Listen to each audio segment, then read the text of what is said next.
Hello, in this video I'm going to show you how to enable 4K resolution on your Xiaomi C701 camera.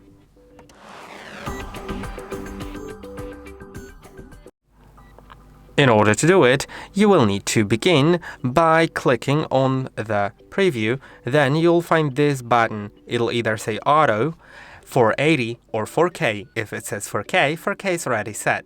Once you click on it, you can set the video quality to be Auto, so it will just set it automatically to what it thinks is right.